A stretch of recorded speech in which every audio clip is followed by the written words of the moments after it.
Hello, welcome to this corner of my room. Give it a few more years and you'll have seen them all. It's New Year's Day. I'll be cleaning up bottles with you and all that. Welcome to my favorites of 2024 video. I've compiled a list. It is a top 10. However, there's not 10 books on it. You'll see what happened. I'm quite happy about my list. Like 5 of them actually I read for school, which is cool because that means that I am doing the right program for me. It's a pretty good list. I'm quite proud of it. Let's just start with number 10, which is actually 4 books, which are the honorable mentions. I gave each one of these 5 stars on Goodreads. However, they were not favorites because they were not like personally that hard-hitting for me, but they were very, very good and I love them a lot. So that's why they share the number 10 spot. Okay. The first one I don't have. I listened to the audiobook. It was De meeste mensen deugen by Rutger Bregman. That was Dutch. Sorry if you thought you were having a stroke. This was a non-fiction book by a historian who sets out to prove that people are inherently good rather than evil, which is what we all apparently kind of think about other people generally.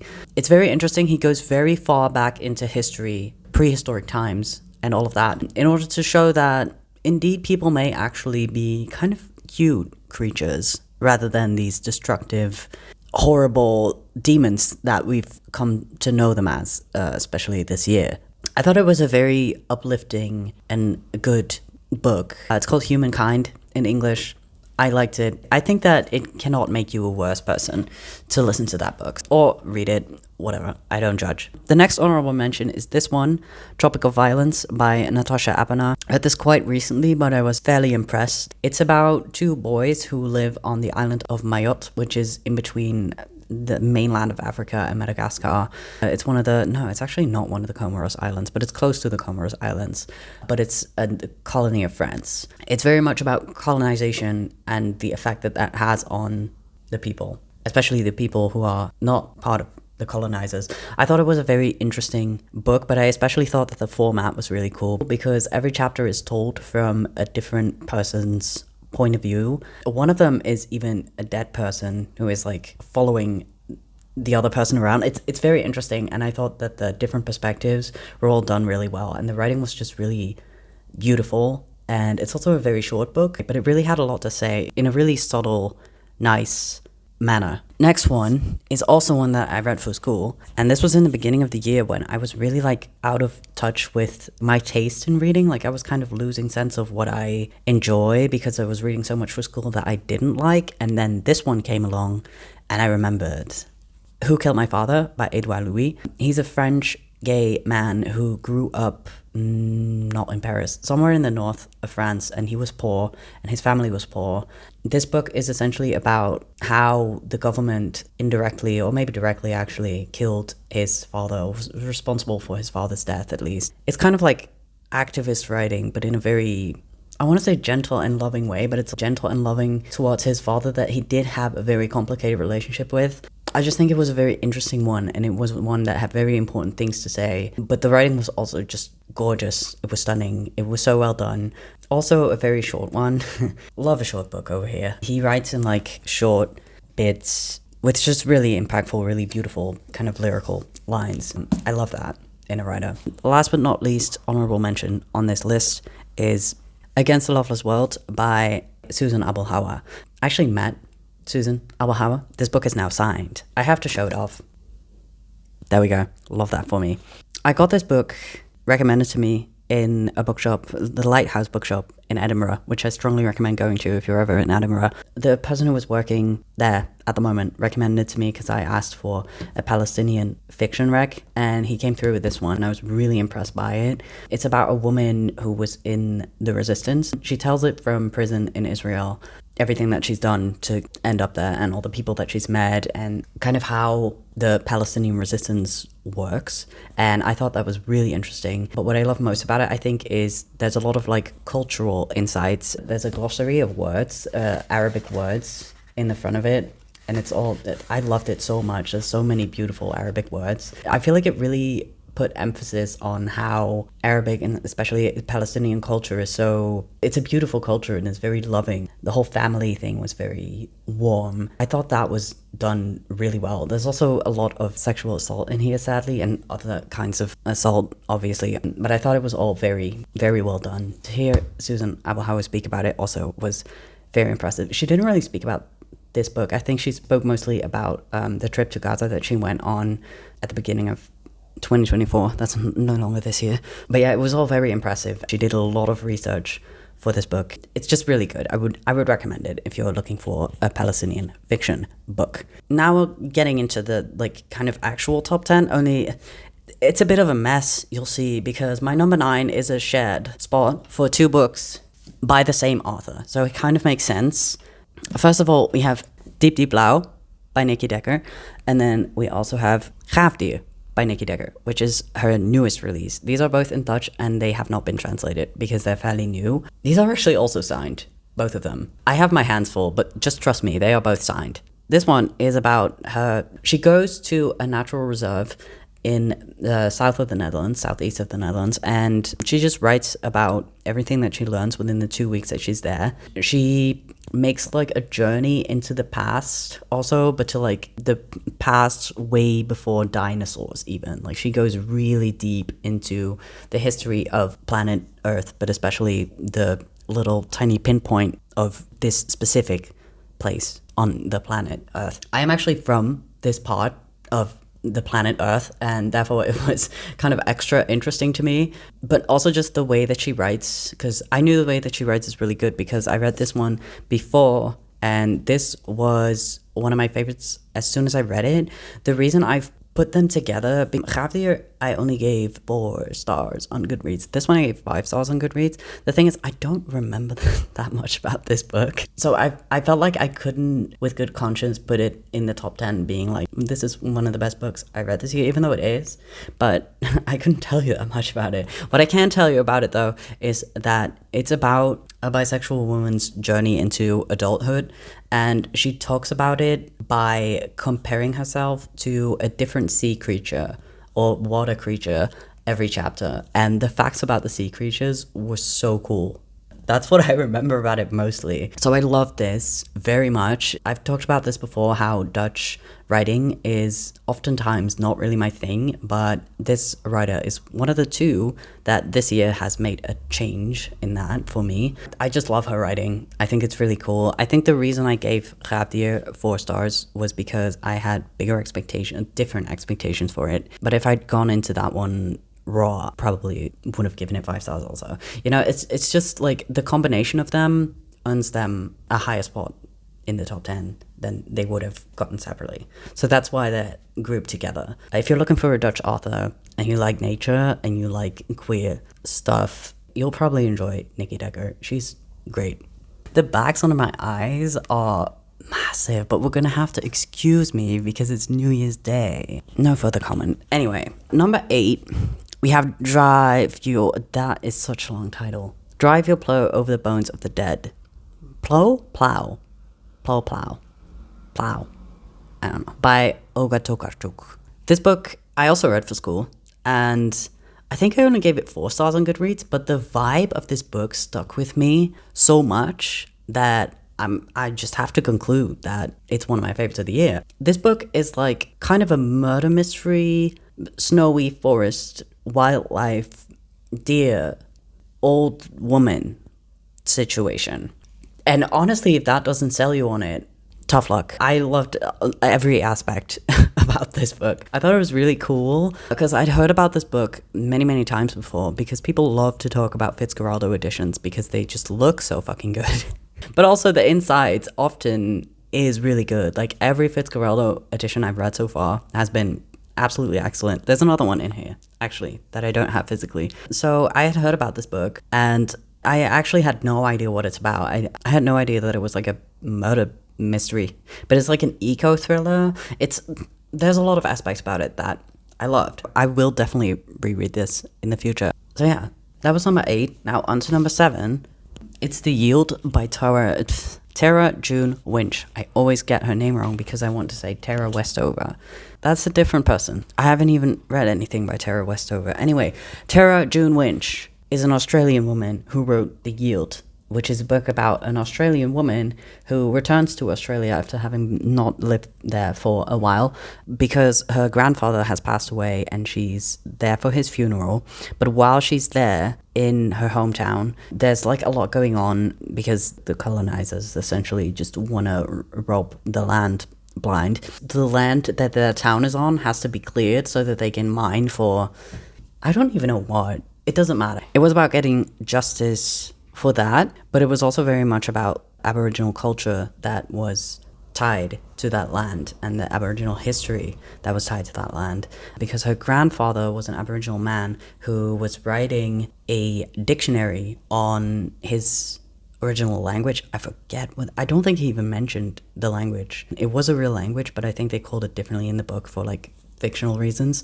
But what I loved most about this book was the character of the grandfather and the way that he wrote this diary, because he didn't just write the words and then write what they meant, but he wrote little anecdotes and stories linked to his family or to his people that made it such a like warm and sweet reading experience. It was so beautiful and the words were so beautiful. It was all great. If you're looking for an Australian book, I went looking for an Australian book, and this is the one that I found on almost every Australian person's list. So I found it at the library, and I have to agree that it's a really, really good Australian book if you're looking for one of those. That was number 7. On to number 6, which is a book that I finished really, really recently. So it feels wrong that I've already put it on here, but I'm just going to go with it.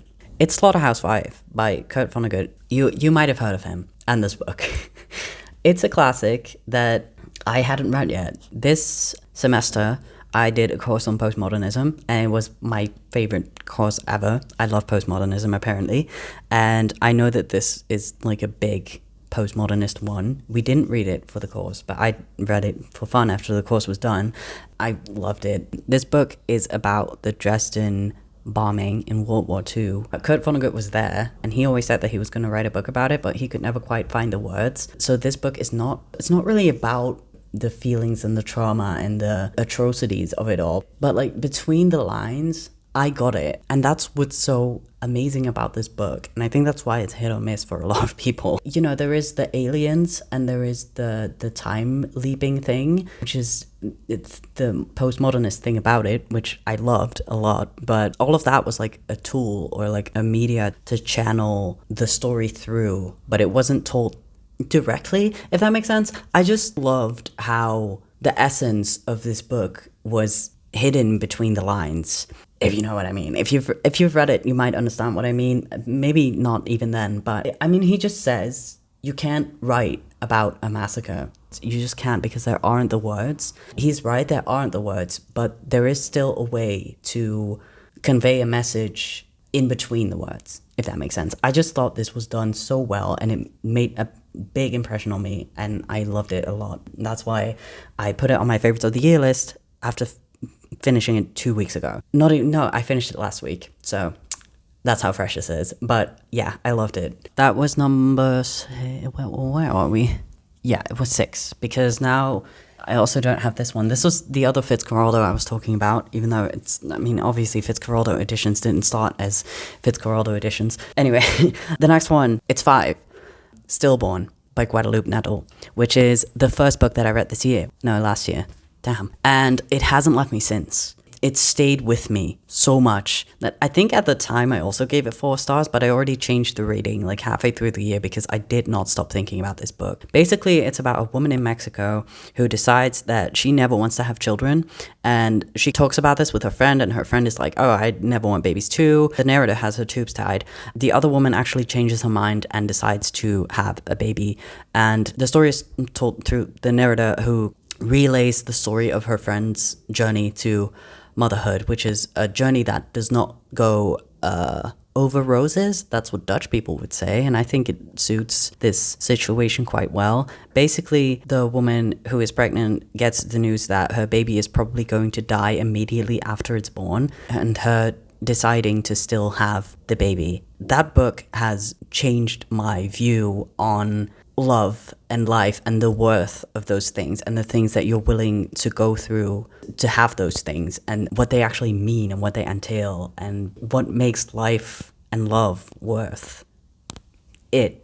You know, I couldn't stop thinking about that for a long time after reading it, and now I still think about it so much. It was really, for me, it was a very groundbreaking book about love and life and the combination of that, if that makes sense. It made a big impression on me. Such an immersive reading experience. You could really follow all the thought process of everything that was going on behind, because there was so much moral and emotional turmoil to think about, but to read about a woman who was just determined to continue on, it was very interesting, and I loved it, if that isn't clear by now. Let's just move on to number 4. Number 4 is also a quite recent read, Rachel's Rokje by Charlotte Murters, another new favorite Dutch author. This book is very weird. It's very weirdly written. It was also part of my postmodernism course, and I loved every single page of this. I remember after every single chapter, I had to close the book and be like, this is amazing. I wanted to microdose this book, but I couldn't because I had to read it for class and do a presentation on it and all that, but it was so good. It was exactly my cup of tea, and I love finding that in books, especially in Dutch books, because that had never happened to me before. Basically, it's about a girl who falls in love with her teacher. She's like a teenager, her teacher's obviously not, and it's kind of told from her own perspective 30 years later after meeting him again, I think. It's not really clear. Nothing in this book is entirely clear. It's not even clear if there was an actual affair, if anything actually happened between them. There's a lot of vagary, but it's just the way that it was written is so incredible to me. And I wrote a paper on it 2 weeks ago, and I read so many parts back of which I was like, damn, this is just, it's so good to me. Sadly, it has not been translated. I would love to do that. I've already mentioned this. Anyway, on to number 3. The top 3 is really full of bangers. I love all of these books very dearly. On number 3, we have Young Mungo by Douglas Stewart. I loved everything about this book. The writing is so good. It is so luscious. It's delicious. It's like really rich in flavor and texture. It was just so good. This book is about a boy in Glasgow, like a poorer part of Glasgow, and his family and his starting relationship with a boy from the neighborhood. There's a lot going on. It doesn't really have like a really strong plot, but it doesn't need one because the characters are so fucking good. I don't often love characters that intensely, but in this case, there were 3 characters in here that I loved with all of my heart. The way that the author clearly loved them too, and the way that he kind of poured his love for them into the writing, it was just so incredible. This book is so tasty. Couldn't recommend it more. I loved it so much. One of the things I could not let go about this book, one of the thoughts that it gave me that I've been ruminating on ever since, is that it gave me a lot of insight into the way masculinity is so harmful to boys themselves. There's multiple male characters in here, boy characters, who have to like find their place within masculinity. It's a struggle for them. It's all bleak and terrible. It made me realize a lot about what masculinity, what the effect of it is on men. And I'm talking about the type of masculinity that is important to cis heterosexual people in certain types of cultures. Let's just call it toxic masculinity because it is. I think for Mungo especially, and for James, it's very much about finding a masculinity that isn't like that, a masculinity that is their own, that is sustainable, essentially. Sometimes when I have thoughts about books, I write them in the back of them. Yeah, I did. Fun. The performance of masculinity breaks men and boys as well as girls and women. Wow. Yeah. That's what I was trying to say. Toxic masculinity is toxic for absolutely everyone. Oh, nice. We're gonna have the top 3, like, right in frame. That's cute. Okay, you know which book that is. On to number 2. It's Braiding Sweetgrass. This book has been all over the booktube spheres that I am in. All of my friends have read this and have told me to read it. It took me months, and I think it should take you months. It's so good. It is what it says on the cover. It says it's indigenous wisdom, scientific knowledge, and the teaching of plants. It's just Robin Wall Kimmerer talking us through indigenous wisdoms that she's picked up along the way of her life. She's a professor, she's a mother, she's a lover of nature and plants and of her indigenous ancestors. She has a lot to say. It's quite a big one. It's a lot of essays, and all of them were really good. I dare say that this book altered at least my worldview, like the way I look at things and the way I process the world. This book was kind of biblical to me. That's a lot to say, but I'm going to say it again later about the next book that's coming up. It wasn't exactly mind-boggling because, like, everything she said I agreed with, but, like, I didn't know all of it yet, and it was just such a nice learning experience. And I annotated a lot of it. There's a lot of essays in here that I'm going to keep rereading for the rest of my life. I just love this. Like, everyone who says that this was good was right, and I am now one of those people who's going to be telling you to read this. Braiding Sweetgrass, Robin Wall Kimmerer. And then, last, but certainly not least, in the number one spot, we actually have two books again. Because I found, dare I say, my favorite author of all time. I'm talking about none other than Clarice Lispector. I'm sorry, Plant. She's fine. Clarice Lispector is on another level than any of us. Her writing is... I have no words.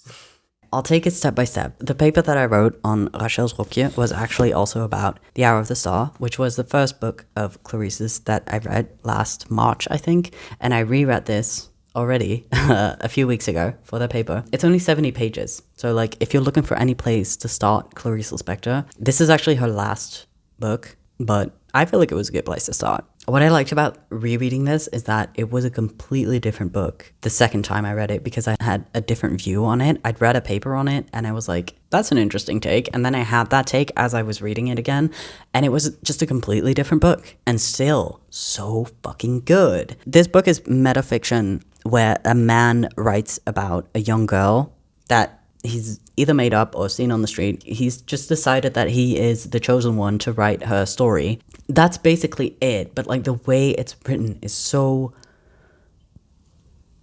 Clarice writes from someplace beyond all of us. And that actually ties in with this one, The Passion According to GH, which is about a woman who eats a cockroach. Actually, she doesn't fully eat the cockroach. She just kills the cockroach. And then she has a little taste of it. That's kind of a spoiler, but I was told that she was going to eat the cockroach and then she didn't, and I was kind of disappointed. But everything that happens around it... And actually, the thing is, nothing happens around it. That's all that happens in this entire book. This one actually is quite big. It's like 200 something. Oh, it's 186 pages. But this book is, again, biblical. This book reaches upon things that I have never encountered ever before in literature or anywhere else. It reaches across the human soul. At the risk of sounding extremely pretentious, I fear it's already too late, but there is no other way to describe this book. The Hour of the Star is a bit more like, it's a bit more tangible. It's a bit more of a story. It's a bit more graspable, even though it does have traces of the insanity that goes on in The Passion According to GH. But I seriously have no way of explaining what this book did to my brain. It is absolutely incredible. I fucked this book up with annotations. They are everywhere. And it's because every single line that comes out of this woman's pen is absolutely insane. What was she doing? What was she on? I'm just going to read you a little bit because I feel like that might help. But bear in mind that hearing any of this out of context and even hearing it in context is so crazy because she is not... She was... I don't know where she was. Well, she was in Brazil, actually, which is a world away from me, but I'm sure not every Brazilian writes like this. If they do, I definitely have to read a lot more Brazilian literature. But anyway, dying, yes, I knew, since dying was the future and is imaginable. And for imagining, I had always had time. But the instant, this instant, the present, that isn't imaginable, Between the present and I, there is no interval. It is now, in me. That one I annotated with a star, which usually means that I personally liked it, because I'm a star. I'm not a Rachel Berry, my name means star, so that's why. Anyway, do you know what the thing is about Clarice Lispector, I think? The girls that get it, get it. All sudden understanding closely resembles an acute incomprehension. No, all sudden understanding is finally the revelation of an acute incomprehension. Each moment of finding is a getting lost. I feel like that actually sums up this book really well. You cannot know anything. It's basically what this book is about. We are tiny, tiny little creatures who know absolutely nothing about the universe, no matter how much we try. There is such a huge entity out there making up the universe, and we can never ever comprehend it. And if we try, we lose our fucking minds and start wanting to lick a cockroach.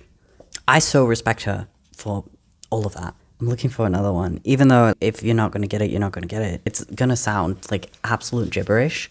While I was reading this, it sounded like gospel. It was a religious experience to me. I have joined the Church of Clarice Lispector. But what an abyss between the word and what it was trying to do. What an abyss between the word love and the love that doesn't even have a human meaning. Because love is a living matter. Is love living matter? I don't know how to explain Clarice Lispector, aside from her being my favorite author now. These are the only 2 books of hers that I've read so far. I am planning to read absolutely every single one of them, plus all of her short stories and all of her chronicles, because she used to write for a newspaper as well. I have done my research about Clarice Lispector, y'all. I am fucking obsessed with her. It was inevitable that she was going to end up on the #1 spot this year. She's literally blown my mind so bad that I can't even talk about her anymore. And yet that won't stop me. But it'll stop me now because, yeah. It's the end of the video. The year is already over, so it's time for me to stop. Very excited to get into more Clarice Lispector, more Charlotte Mozart, more Robin Wall Kimmerer maybe, more Douglas Stewart, definitely, more Edouard Louis, maybe even more Olga Tokarczuk, maybe even more Kurt Vonnegut this next year, 2025. I already feel like this reading year is going to be absolutely fire, and I can't wait. So, that has been my favorites of the year. I'd say it was a pretty good year overall for me personally, not for the world. Clearly, I don't even want to talk about it anymore. I was maybe also going to make a video about films, but the thing is, I only wanted to talk about the same 5 films that I've already talked about on this channel because I couldn't shut up about them, and I didn't really have anything to add to that. So the only thing I do want to say is that this year, there has been one show that I've watched the shit out of. From February till this Saturday, actually, I've barely watched anything but The Traitors. Every version available to me that I could understand. All of the English ones, the Dutch ones, the Spanish ones. I've seen them and I am obsessed. Shout out to the Belgian and the Spanish ones for being the best. And the British and the Dutch ones are also fine. The American and the Australian ones are not as good, but I've been obsessed with The Traitors this year. I hadn't mentioned it before, so I felt like I should just say it, because I literally watched barely anything else this year. And I had a blast. That has been my 2024. Please let me know in the comments what your favorite books of this year were. Let me know if you have any recommendations for me. Have a wonderful, wonderful 2025. Try to have as good of a year as you can in spite of it all. Have a good reading year. That's one thing you're going to be completely in control of. Have a good year. Bye. And now for the thumbnail. Okay, that should be cute.